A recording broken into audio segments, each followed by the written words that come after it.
मतदारसंघामधून निवडणूक लढलेले आहेत. अगदी थोड्या फार मतांनी त्यांचा पराभव आणि कॅमेरामॅनला खाली बसा, स्टील वाले थोडे खाली बसा. भोयरजी यांचा प्रवेश होतोय. त्यांच्या सोबत अकोला जिल्हाध्यक्ष नितीन बाबूराव नानोटे यांना विनंती करतो की त्यांनी व्यासपीठावर यावं. गोपाळ सांगुलवेटे जिल्हाध्यक्ष वाशिम जिल्हा शिक्षक मतदारसंघ, त्यानंतर मंगलसिंग सोनाजी डाबेराव अध्यक्ष आदिवासी कर्मचारी संघटना, प्रमोद राठोड या सगळ्यांना विनंती करतो की त्यांनी व्यासपीठावर यावं आणि आदरणीय प्रदेशाध्यक्ष चंद्रशेखरजी बावनकुळे, संजयजी कोटे, प्रवीणजी तायडे, प्रतापदादा अडसर, केवळ रामजी आणि सर्व भारतीय जनता पार्टीचे पदाधिकारी, राजेशजी वानखेडे, चंद्रशेखरजी आवलकर यांच्या उपस्थितीमध्ये हा प्रवेश करावा. भारत माता की, भारत माता की, भारतीय जनता पार्टीचा, भारतीय जनता पार्टीचा. शिक्षक मतदारसंघामधून अमरावतीमधून चंद्रशेखरजी भोयर यांचा अतिशय मोठे योगदान आहे. मोठी संघटना आहे. यांनी शिक्षण महासंघाची स्थापना केली होती आणि अतिशय थोड्या मतांनी त्यांचा गेल्या वेळेला पराभव झाला. आता ते भारतीय जनता पार्टीमध्ये प्रवेश करतात. यानंतर हिंगोली आणि नांदेड जिल्ह्यातल्या काही कार्यकर्त्यांचा प्रवेश होणार आहे. सुरुवातीला मुंबईतल्या ठाण्याच्या उपाध्यक्षा सुमनताई अग्रवाल यांना विनंती करतो की त्यांनी व्यासपीठावर येऊन त्या ठिकाणी प्रवेश करावा. मी आदरणीय बावनकुळे साहेबांना विनंती करतो, आदरणीय श्रीजाताईंना विनंती करतो की त्यांनी या कार्यकर्त्यांना पक्ष प्रवेश द्यावा. महाराष्ट्र प्रदेश काँग्रेस कमिटीमध्ये सुमनताई उपाध्यक्ष होत्या आणि त्यांच्या उपस्थितीमध्ये हा प्रवेश होतोय. यानंतर प्रीतीताई जयस्वाल माजी महाराष्ट्र प्रदेश जनरल सेक्रेटरी काँग्रेस, वसमत विधानसभेच्या उमेदवार, वंचित बहुजन आघाडीकडून त्यांनी वसमत येथे विधानसभा देखील लढवलेली आहे. त्यानंतर धनश्री राजेंद्र महाडिक माजी नगरसेविका, सातारा नगर परिषद, याशिवाय महाराष्ट्र प्रदेश महिला काँग्रेस कमिटीच्या त्या सरचिटणीस देखील आहेत. त्यानंतर सौ कविता कडकतोंडे महाराष्ट्र प्रदेश जनरल सेक्रेटरी काँग्रेस, नवी मुंबई वाशी इथल्या कार्यकर्ते आहेत. त्यांना त्यांनी पक्ष प्रवेशासाठी उपस्थित राहावं. आदरणीय बावनकुळे साहेब, श्रीजाताई आणि राजूरकर साहेब यांच्या उपस्थितीमध्ये हा प्रवेश होतोय. त्यानंतर कमलताई सरोदे महिला तालुका अध्यक्ष, डीवायएसपी वसमत, सौ नेहा भुसावळे महिला काँग्रेस शहराध्यक्ष तालुका वसमत, अविनाश गायकवाड अनुसूचित जाती विभाग काँग्रेस जिल्हा उपाध्यक्ष वसमत जिल्हा हिंगोली, रवींद्र पवार सरपंच, लक्ष्मण नाईक तांडा वसमत, सुभाष काचकुंडे जिल्हा उपाध्यक्ष काँग्रेस सामाजिक न्याय विभाग. ज्यांचा प्रवेश झाला त्यांनी थोडं खाली जावं. ज्यांचा प्रवेश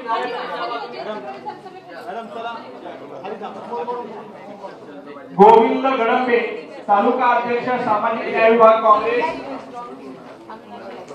रमेश जाधव हिंगोली जिल्हा अध्यक्ष काँग्रेस, हिंगोली जिल्हा काँग्रेस सदस्य, कंटामुळे मुक्ती अध्यक्ष वसमत जिल्हा हिंगोली, वसंत महागावकर राष्ट्रवादी काँग्रेसचे तालुका सचिव, श्री देवीदास मसाजी वाघमारे ग्रामपंचायत सदस्य दगडपिंपरी तालुका वसमत, श्री दत्तराव जाधव शेंदूरना तालुका वसमत, बहिरजी जाधव नवनाथ पांचाळ, श्रीमती सिंधुताई शेवाळे, वेदांत दिलीपराव रेकोळे या सगळ्यांचा प्रवेश झाला त्यांनी कृपया खाली जावं नम्र विनंती आहे. तर पुढचे नाव घे.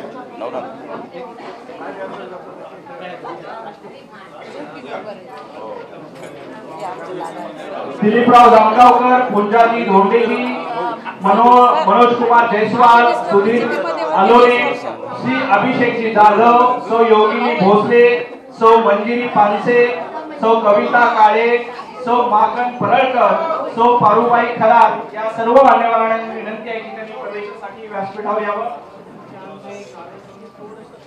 दत्तराव जाधव यांना विनंती की त्यांनी प्रवेशासाठी व्यासपीठावर यावं. सौ कांताबाई लोखंडे, सौ लताताई झलेकर, सौ मायाताई थोरात, सौ आशाताई नायर, सौ इंदुबाई कांबळे, सौ अहिल्याबाई सातपुते, सौ विजयाताई शिंदे, सौ सुनीताताई खरात, सौ पद्मा मुचुकले, सौ सीताबाई लोखंडे, श्री अनिल राठोडजी, सौ आराधनाताई जाधव या सगळ्यांना विनंती की त्यांनी पक्ष प्रवेशासाठी या ठिकाणी उपस्थित राहावे. भारत माता की भारत माता की. आदरणीय बावनकुळे साहेबांच्या उपस्थितीमध्ये या सर्व पदाधिकाऱ्यांचा प्रवेश या ठिकाणी झालेला आहे. मी भारतीय जनता पार्टीच्या वतीने सर्व मान्यवरांचं मनापासून स्वागत करतो. आदरणीय पंतप्रधान नरेंद्रजी मोदी, महाराष्ट्राचे लाडके मुख्यमंत्री आदरणीय देवेंद्रजी फडणवीस साहेब आणि भारतीय जनता पार्टीचे लाडके प्रदेशाध्यक्ष बावनकुळे साहेबांच्या नेतृत्वामध्ये सर्व मान्यवरांचा या ठिकाणी प्रवेश सोहळा झाला. या सर्व मान्यवरांचं मी मनापासून स्वागत करतो आणि या कार्यक्रमाला असलेले भारतीय जनता पार्टीचे आदरणीय प्रदेशाध्यक्ष बावनकुळे साहेब व्यासपीठावर उपस्थित, आमचे नेते आमदार संजय भाऊ कुटे, आदरणीय प्रवीणजी तायडे, प्रतापदादा अडसडजी, केवळराम कालेजी, राजेशजी वानखेडे, प्रवीण भाऊ पोटे, चंद्रशेखरजी यावलकर, आदरणीय श्रीजताई चव्हाण, मोहनजी चव्हाण या सर्व मान्यवरांचं मी मनापासून स्वागत करतो. सगळ्यांनी 2 मिनिटं ताई मोबाईलवर थोडं खाली. आणि भारतीय जनता पार्टीचे प्रदेशाध्यक्ष माननीय बावनकुळे साहेबांना विनंती करतो की त्यांनी आपल्या सर्वांना संबोधित करावं. आदरणीय बावनकुळे साहेब.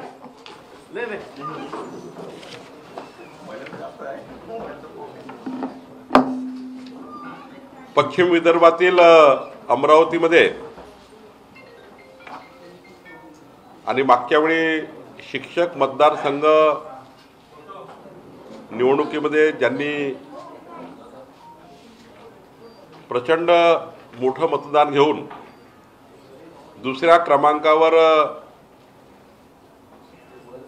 राहिले आणि एक मोठा वलय ज्यांचं पश्चिम विदर्भामध्ये आहे असे चंद्रशेखर मनोहररावजी भोयर यांचा आज पक्षप्रवेश झाला आहे. भारतीय जनता पार्टी महाराष्ट्र प्रदेश आणि पश्चिम विदर्भामध्ये शिक्षक मतदारसंघामध्ये आणि शिक्षकांच्या प्रश्नावर माननीय चंद्रशेखर भोयरजींनी आपलं संपूर्ण काम उभं केलं आहे. चंद्रशेखर भोयर हे अत्यंत युवा तडफदार आणि अहोरात्र मेहनत करणारे एक प्रचंड ऊर्जावान कार्यकर्ते आहेत. त्यामुळं आज भारतीय जनता पार्टी अमरावती विभाग हा चंद्रशेखर भोयर यांच्या पक्षप्रवेशाने आम्हाला मजबूती मिळाली आहे.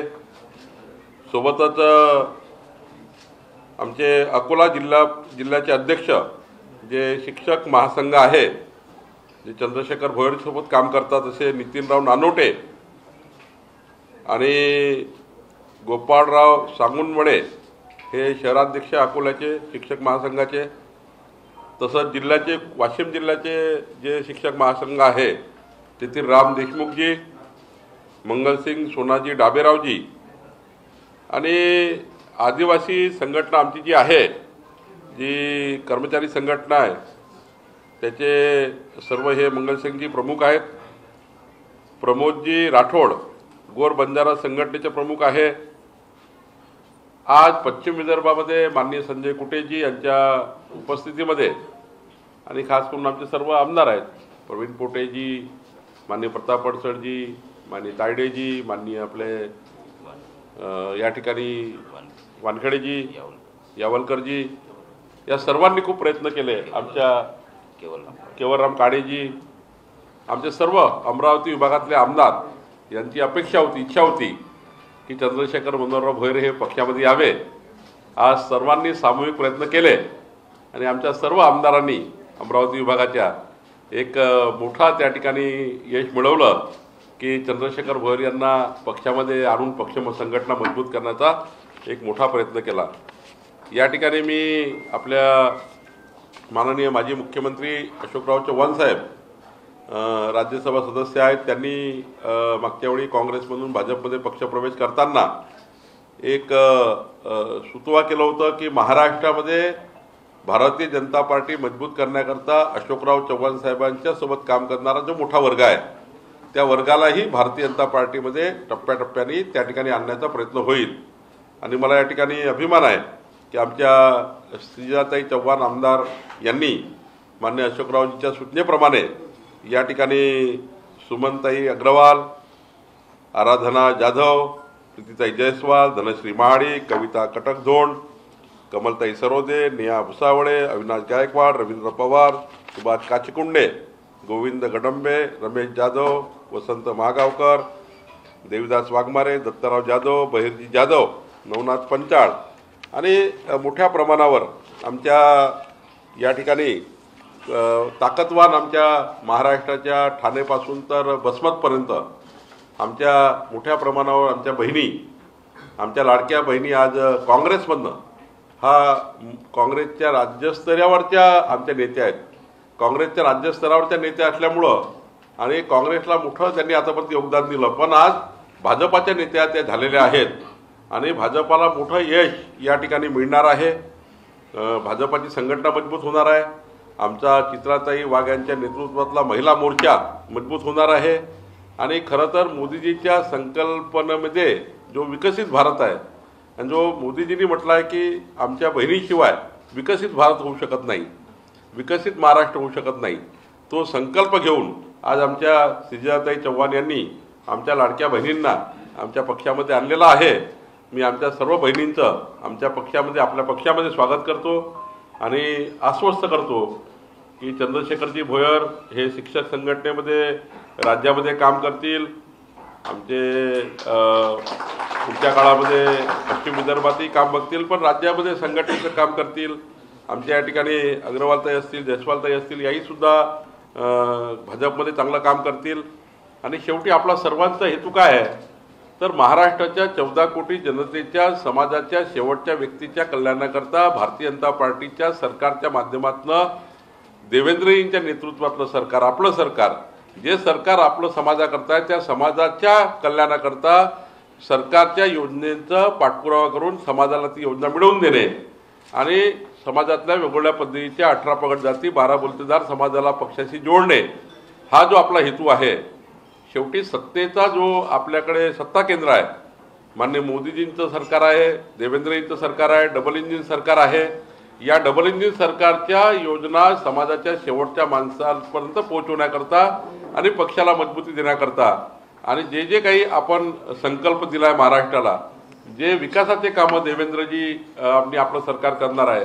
काल ज्या पद्धतीचं बजेट महाराष्ट्रामध्ये आलं आहे, या बजेटच्या माध्यमातून जी काही कामे आहेत ही समाजाच्या पर्यंत, बसमतपर्यंत, हिंगोलीपर्यंत पोहोचवणे, अमरावतीपर्यंत पोहोचवणे, हा जो संकल्प आहे तो पूर्ण होईल.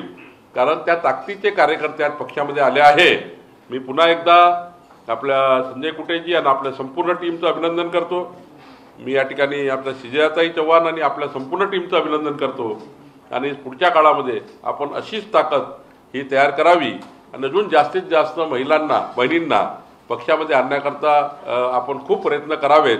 तुमची तशी क्षमता आहे, चंद्रशेखरची क्षमता आहे, आपण खूप चांगलं काम उभं करावं एवढीच विनंती मी आपल्याला करतो आणि आश्वस्त करतो की भारतीय जनता पार्टीचा परिवार हा परिवार आहे. या परिवारामध्ये तुम्हाला अत्यंत आनंदानं काम करण्याची मुभा आहे. या ठिकाणी कुठलीही चढाओढ नाही आहे, कोणी कोणाचं कॉम्पिटिशन नाही आहे. कुठलंही काम घेऊन कोणाकडेही आपण जाऊ शकतो. देवेंद्रजीला आपण भेटू शकतो, मला भेटू शकतात.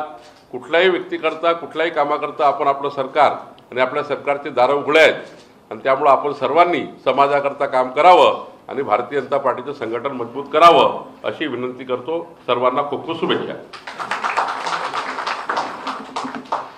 खूप खूप धन्यवाद. भारतीय जनता पार्टीमध्ये प्रवेश केलेल्या सर्वांचं मनापासून स्वागत करतो. सर, आपसे जानना चाहिए कि कल जिस प्रकार से सरकार ने बजट पेश किया है, उसके बाद से विरोधक जो है उनका आरोप है कि सरकार लोगों के साथ धोखा किया है. किसान का जो कर्ज माफी है, सरकार ने वो ऐलान नहीं किया. लाडली बहन योजना को लेकर जिस प्रकार से 1500 से 2100 का ऐलान करता था वो भी नहीं किया.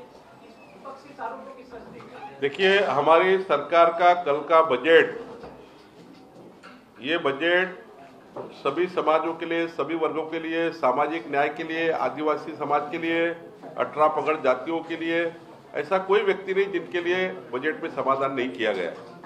और साथ साथ में तो आदिवासी और सामाजिक न्याय में तो बड़ी बढ़ोतरी सरकार ने की.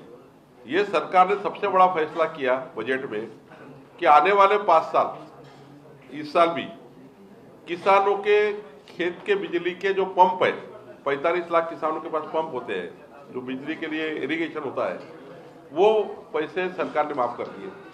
एक पैसा भी लोगों से नहीं लेंगे। हमारी लाडली बहना के लिए जो प्रावधान है वो प्रावधान पूरा किया। हाँ, ये बात सही है कि हम 2100 रुपये करने वाले हैं, लेकिन 2100 रुपये करने के लिए जो जो व्यवस्थाएं खड़ी करनी है वो सरकार कर रही है। हमने जो मैनिफेस्टो दिया है वो हमारे सरकार के लिए 5 साल का बंधनकारक है।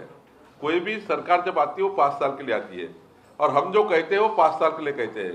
तो हमने लाडली बहना को जो जबान दी है, किसानों को जबान दी है, किसानों को फ्री बिजली की जबान दी है वो पूरी की है।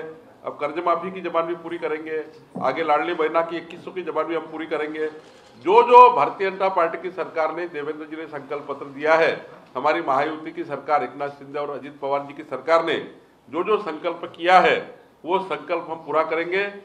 हम दावे के साथ कह सकते हैं कि अगले 5 सालों में एक भी ऐसा कोई संकल्प नहीं बचेगा जो हमने किया है। हम पूरा संकल्प और पूरा बजट उसके लिए देंगे। ये पहला बजट है सरकार का, और सरकार के 5 बजट बाकी है। निश्चित रूप से हमारी सरकार पूरी तरह से हमारे महाराष्ट्र की 14 करोड़ जनता के लिए काम करेगी। हाँ,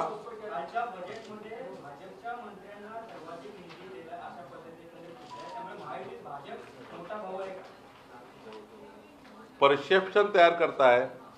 जी जी खाती आहेत त्या खात्यानुसार बजेट जातं, आणि जी जी खाते त्या ठिकाणी तसं महसूल आहे।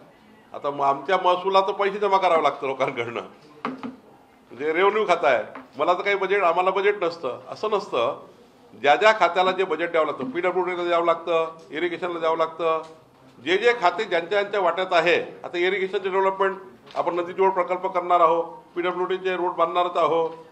जे जे खाते ज्यांच्याकडे आहे त्या खात्यांना त्यांनी केलेली मागणी, ज्या खात्यांनी जी मागणी केली होती वित्त मंत्र्याकडे, अजितदादा पवारांच्या खात्याकडे, शेवटी बजेट हे माननीय अजितदादा प्रिपेअर करतात, मग ते देवेंद्रजी आणि एकनाथ शिंदेजी बसून ते अंतिम करतात। कोणतेही बजेट काही एकटं कोणी होत नाही। आमचं सरकार तिन्ही मिळून बजेट तयार केलं आहे, आणि या बजेटमध्ये ज्या ज्या खात्याच्या जेवढ्या मागण्या होत्या त्या मागण्या मला वाटतं अजित पवारांनी पूर्ण केल्या आहेत।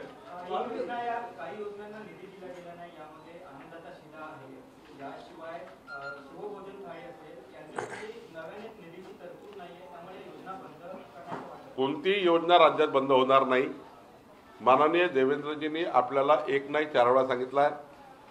सरकार म्हणून मी सांगतोय, देवेंद्र फडणवीसजींचं सरकार, आमचं सरकार कुठलीही योजना बंद करणार नाही।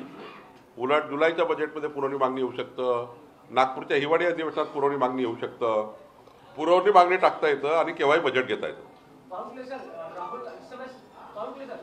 इस समय दिल्ली में सदन चल रहा है और राहुल गांधी ने एक बार फिर वोटिंग लिस्ट का मुद्दा उठाया है और कहा है कि सदन में इस पर चर्चा हो। राहुल गांधी इस मांग किस तरह से वोटिंग लिस्ट को लेकर सवाल उठाया राहुल गांधी ने? राहुल गांधी कोई भी स्तर पे चर्चा करे तो उसके लिए हम तैयार हैं। वो अगर चौपाल लगाते, चौपाल में आने को तैयार है हम लोग। वो अगर मुंबई में आते तो मुंबई में आने को तैयार है। और वैसे ही ये मुद्दा जो है सदन का नहीं है, चुनाव आयोग का मुद्दा है। कोई भी वोटिंग लिस्ट को प्रिपेयर करना, नाम डिलीट करना, एडिशन करना, डिलीशन करना, ये सारा काम होता है चुनाव आयोग के पास। और चुनाव आयोग के पास जो जो भी शंकाएं राहुल गांधी ने व्यक्त की थी, वो सारी शंकाओं का उत्तर, रिप्लाई चुनाव आयोग ने किया है। अब वो पॉलिटिकल मुद्दा बनना चाहते हैं। जब आपको चुनाव आयोग कहता है कि आप आ जाइए, आप बता दीजिए क्या सही क्या झूठ है, वहां नहीं जाना है, वहां नहीं जाना है। चुनाव आयोग के रिप्लाई के ऊपर आप सुप्रीम कोर्ट जा सकते हैं और कहीं जा सकते हैं, वो नहीं करना है, पॉलिटिकल बातें करनी है। मेरा सवाल यह है कि आप चुनाव हार गए हो, अगले सवाल की तैयारी करिए। देखिए, चुनाव हारने के बाद जैसा हम लोकसभा में चुनाव हार गए महाराष्ट्र में, हम चुप बैठे, हमने चुनाव की हार को स्वीकार किया, हमारी गलतियां हमने ढूंढी, लोकसभा में हुई गलतियां, और हमने सुधार की। 4 महीने में फिर हम विधानसभा में सामने गए, हमारी गलतियों को सुधार करके हम जनता में गए, हमारी सरकार ने अच्छा काम किया और जनता ने हमको मैंडेट दे दिया। देखिए, जब कोई मैंडेट नहीं मिलता है तो व्यक्ति ने सीखना चाहिए कि मुझे क्यों कुछ नहीं मिला है, तो सीखने से व्यक्ति आगे जाता है। तो राहुल गांधी अभी भी वो मशीन में अटके हुए हैं, वो होट्स में अटके हुए हैं, देश की डेवलपमेंट की बात रखना नहीं चाहते, क्योंकि इनके स्वभाव में ही नहीं है। कभी राहुल गांधी के कोई भी आज तक के कोई भी स्पीच में देश का डेवलपमेंट ये होना चाहिए, ये अपोजिशन पार्टी करके सूचनाएं जो सरकार को देनी चाहिए। कभी राहुल गांधी ने आज तक मोदी जी के साथ बैठकर मोदी जी को अच्छे सुझाव दिए? अपोजिशन पार्टी के पास भी बहुत मटेरियल होता है, अच्छे सुझाव दे सकती है। कोई भी अपोजिशन पार्टी का काम होता है कि सरकार को सुझाव दे, लेकिन रोज पॉलिटिक्स, रोज सवेरे यहाँ पे जो बातें होती है, डेवलपमेंट की बात होनी चाहिए। सरकार बनती है तो 5 साल के लिए बनती है। आज मोदी जी की सरकार स्थिर है, हमारी सरकार स्थिर है। अपोजिशन से हमारा कहना यह है कि ये फालतू की बातें और बवंडर खड़ा ना करे, विकास पे आए, विकास की बात करे और महाराष्ट्र को, देश की जनता को आगे लेके जाने के लिए मदद करे। शेवटचा प्रश्न। ऑल इंडिया कांग्रेस पुणे की कांग्रेस की नेता जो थे शिवसेना में आए रविंद्र धांगेकर, वो कह रहे थे कब से शिवसेना में आना चाहते थे, बीजेपी के स्थानीय नेता अड़ंगा डाल रहे थे, खुरापात कर रहे थे, इस पर क्या कहेंगे आप? देखिए, उनको शिवसेना में जाना है तो जाए, प्रवेश करना तो करे, और किया होगा तो स्वागत है। महायुति में आए, बट ऐसा कोई भारतीय जनता पार्टी में लीडर नहीं है कि धनगेकर को कोई वहां जाने के लिए रोके। उनका पार्टी उनने चॉइस की है, हम क्यों रोके उनको? देखिए, वो उनका खुद का व्यक्तिगत सवाल है। वो किसी पार्टी पे आलोचना करके इस प्रकार की बात नहीं कर सकते हैं। उन्होंने जहाँ रास्ता चुनना है वो रास्ता चुना है, तो निश्चित रूप से वो महायुति में है। अब महायुति में अच्छा काम करें। All India Muslim Personal Law Board के प्रवक्ता है, जिस तरह से दिल्ली में सदन चल रहा है, वक्फ बोर्ड को लेकर उन्होंने एक प्रकार की सरकार को चेतावनी दी थी, अगर वक्फ बोर्ड लागू करते या बिल पास करते तो पूरे देश को हम शाहीन बाग बना देंगे। उनकी इस बात को किस तरह से देख रहे हैं? कोई माई का लाल नहीं है ऐसे बचा अभी कि मोदी जी की सरकार है, ऐसी धमकियों से कोई डरता नहीं है। ये हिंदुस्तान है, हिंदुस्तान ने बहुत देखा है, बहुत लोग देख लिए ऐसे। औरंगजेब जैसे लोग चले गए, तो ये देश है हिंदुस्तान, इसलिए लगातार मांग हो रही है कि कब्र को तोड़ दिया जाए, कोई कह रहा है कि वहां कुछ बना दिया जाए। आज एक गीतकार ने तो ये ट्वीट कर दिया कि उसके ऊपर शौचालय बनवा दीजिए। आप लोगों का क्या स्टैंड है और लोग जानना चाहते हैं कि क्या फ्यूचर रहने वाला है औरंगजेब? कब तक सरकार वो कब्र को हटाएगी सर? औरंगजेब को देखिए, सरकार का निर्णय मैं अभी ऐसे सार्वजनिक प्रेस में जाहिर नहीं कर सकता, लेकिन भावनाएं क्या है महाराष्ट्र की। जिस प्रकार से छावा आपने देखा होगा, और जो छावा देखा है वो एक भी छावा देखने वाला व्यक्ति औरंगजेब को सहन नहीं कर सकता। और छावा तो सही स्थिति का वर्णन किया है छावा ने। तो मुझे लगता है कि महाराष्ट्र और देश में भावना है, औरंगजेब जैसे क्रूरता वाले तबके ये हुकुमशाह को अब इस देश में कहीं भी उनकी कब्र नहीं होनी चाहिए, ये देश में कहीं भी उनका नामो निशान नहीं होना चाहिए। ये 140 करोड़ लोगों की भावना है, महाराष्ट्र की वही भावना है। भावनाएं आ रही है हमारे पास, अब भावना तो आ रही है, लेकिन सरकार निर्णय करेगी। सर्वांचे मनापासून धन्यवाद। यानंतर नाशिकचे काही प्रवेश आहेत। आदरणीय सुनीलजी बच्चाव, भारतीय जनता पार्टीचे अध्यक्ष, यांच्या उपस्थितीत ते प्रवेश होत आहे। याकूबभाई शेख, पेठ शहर काँग्रेसच्या, याशिवाय तानाजी गायकर, प्रीतमजी आढाव यांच्या उपस्थितीत हे प्रवेश होत आहे। याकूबभाई शेख, छगन कारोसकर, युवक काँग्रेसचे तालुका अध्यक्ष,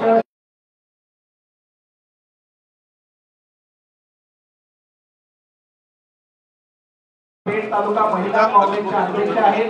याशिवाय अरुण परशुराम हुसी, एक लगे यांचे मोठं गाव आहे, त्याचे सरपंच आहेत बाजीराव सुरेश